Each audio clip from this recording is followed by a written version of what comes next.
As a woman that stayed, I can't convince you to leave because no one could convince me back in the day. You'll one day just snap out of it and grow tired of trying with him.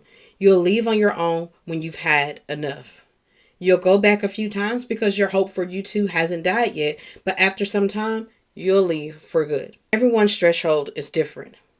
I wasn't ashamed of staying either because I needed to see that relationship through. I needed those lessons that came from staying too long and tolerating too much. So, who am I to tell another woman to leave if she isn't ready and hasn't learned the lessons meant for her yet? As a woman that stayed, what I will say is that his patterns won't change.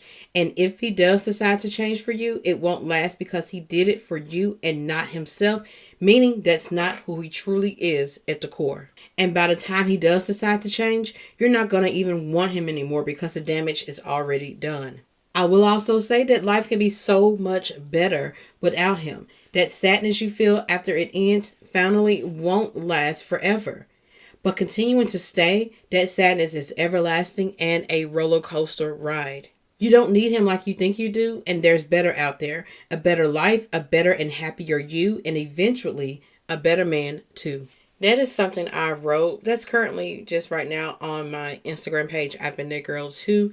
And I am planning on publishing these writings in a book, another book soon, because I have others out. So I am planning on writing and putting my newer writings in a new book.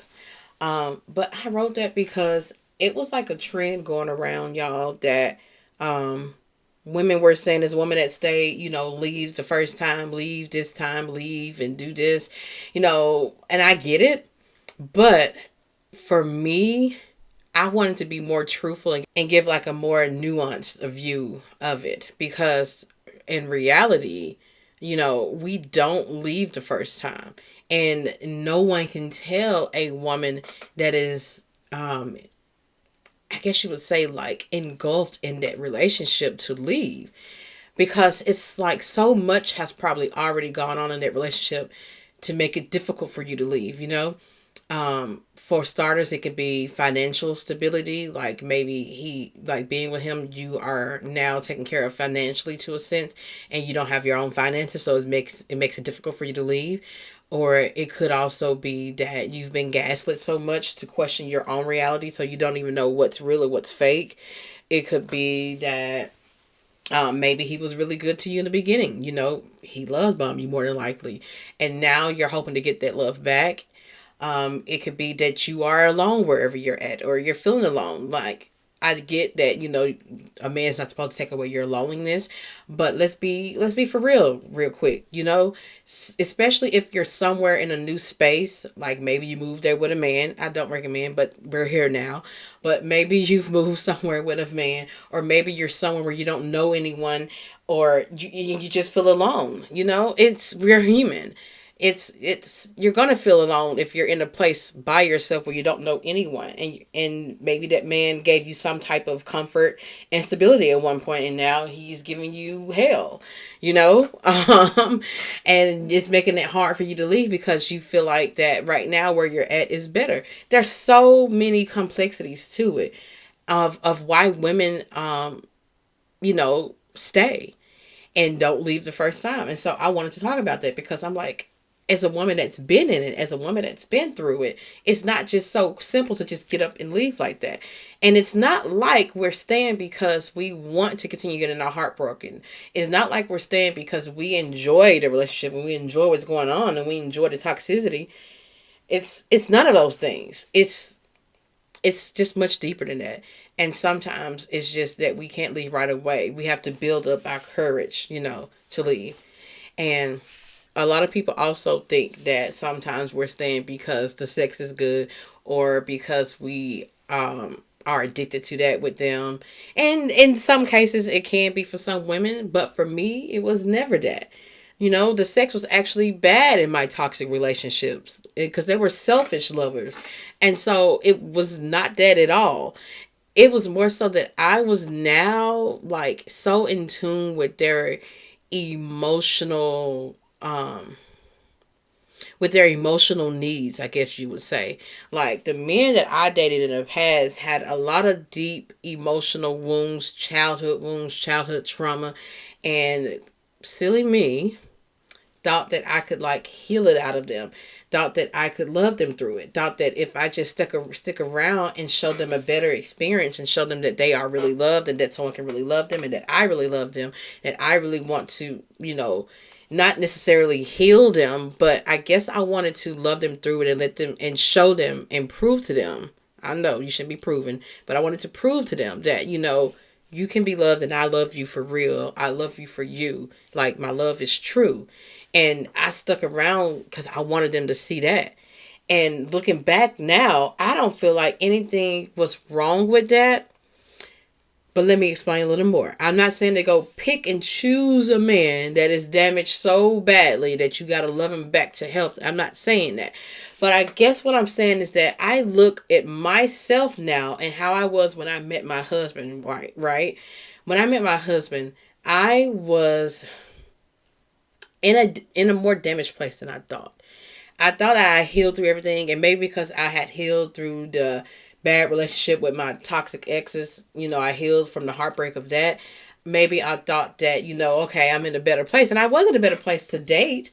But it's like once I got into a healthy space with my husband, it's like a mirror was shown up to me, showing me all the deep, unhealed wounds and complexities of me. And he was my corrective emotional experience, if you will. It was him loving me and him being patient with me that I guess you would say healed me, healed the last bit of that I didn't think was healed. But I guess the difference between that is that I was willing and ready to heal and I was willing and ready to be loved. My exes were not. So that's why I say I don't see too much wrong with what I did because it can work like that. Only if that person that you're with is willing to heal and willing to do the work and willing to let you in. They really weren't, But I was. And so I guess that's why I say, like, I didn't see too much wrong with what I did. It's just that they didn't deserve it and they weren't ready for it. It's really that simple. But, that's how it goes. If you are with a man right now that you can't seem to leave, as a woman that stayed, I'm telling you that while you're still there, I want you to be trying to gather the lessons you can from it. Gather what you can from that experience. I know you're there and you may be thinking that it's time to leave, but you're not quite sure. But what I did that helped me to heal a little bit better afterwards was that I started being realistic with myself and understanding that this relationship is probably not going to last much longer. This is not a good relationship for me. Instead of you telling yourself, I love him so much, I want to marry him one day. When I was with my exes, I used to tell myself for a while in the beginning, it's like, I want to be their wife one day. I want to have their kids. I want to be a stepmother to the kids they already have. I was thinking about the life I wanted with them so bad. But as it got towards the end, I started realizing that this could probably not end well. This is not going to go well. This is not right. So once you get back to the reality of it and you start slowly incorporating that, it kind of helps you to be able to leave when it's time. And it will hurt when it all ends. But I feel like it doesn't hurt as bad. And some more advice I have for you if you're in a situation that needs to end, but you have a difficult time leaving, is start trying to level up your life while you're with him in simple ways that you can, best as you can. Like, for example, it could be that you maybe start taking yourself out on a date. If you've been begging for him to take you out and he hardly pays you attention, start doing some things for yourself. Get yourself some flowers. Just start treating yourself the way that you've been begging him to, but he's just not. And as you start to develop your life more, it could be like maybe you work out, maybe you go get you a better job, or maybe you start trying to make money on your own, you start your own business, whatever it is, just kind of start trying to work on you while you're with him. Because I know it may be hard for you to leave, you need to, but you haven't yet. Start working on you. Start developing your life. And it will make it a little easier when it is time to go because you'll have something to land, somewhere soft to land, which is going to be the life that you started creating for yourself.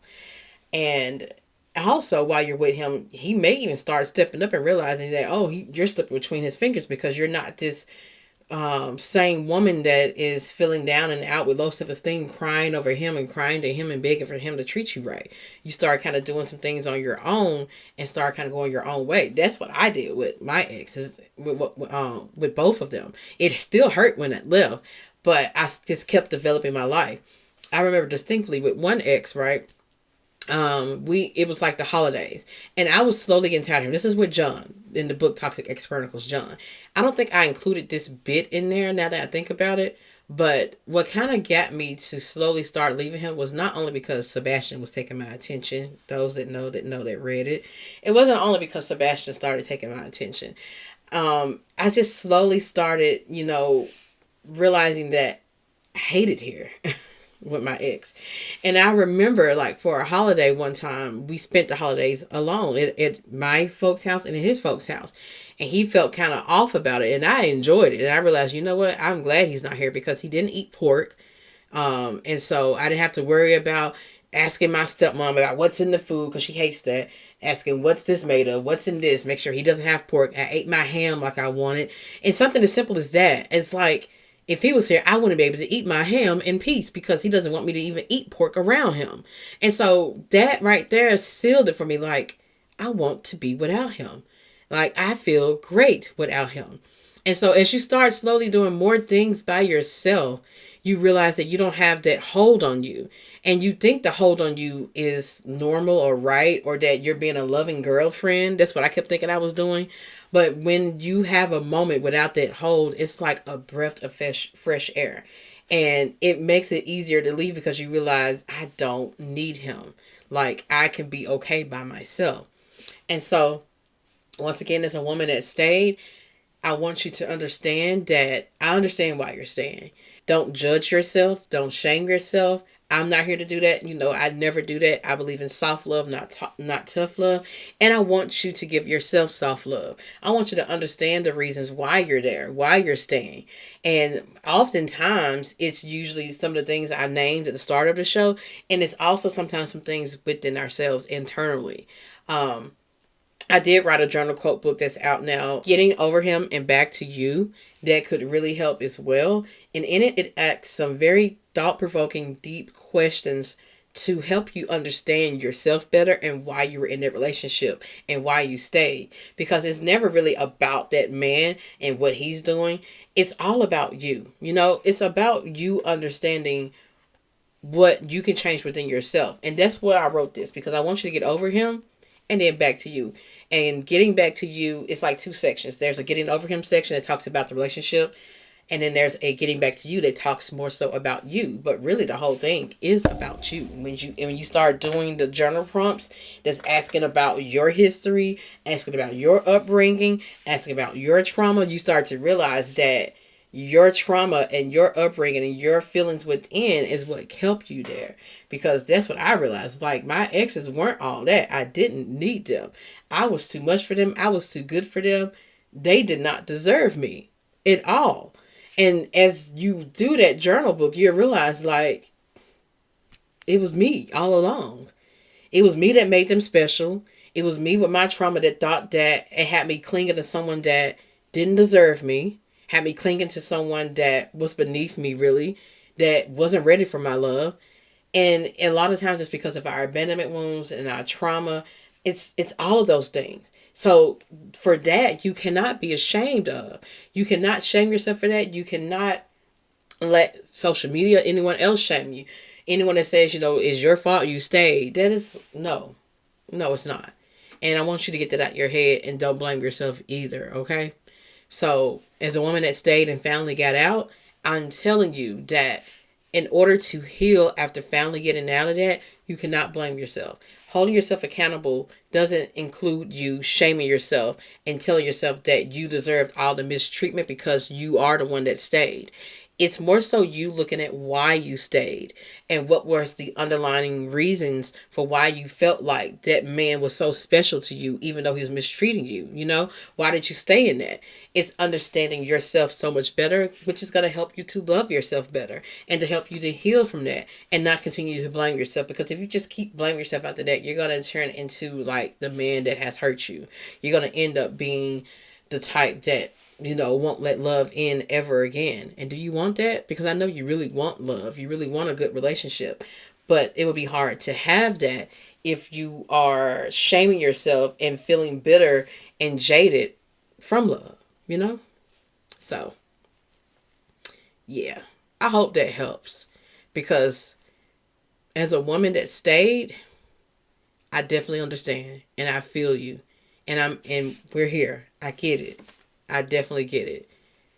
I'm never gonna tell. I won't say that I never tell a woman to leave, but I realize that I can't tell another woman to leave. Even in my one-on-one coachings, I never advise a woman to leave. I'm more so ask them about themselves, ask them about the relationship. What type of relationship are you looking for? Do you want? Is that what you're getting there? Even get down to asking them, why do you feel you need to stay? What's going on with you? And I always make it about you, because it is about you. And yeah,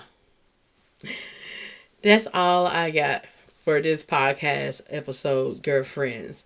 And coming up, I'm going to have a new series on my YouTube channel. It's already there. It's the healing series. I'm going to do and record a new video for healing also, and record that and have that on Sundays. So be on the lookout for that. It'll only be on my YouTube channel.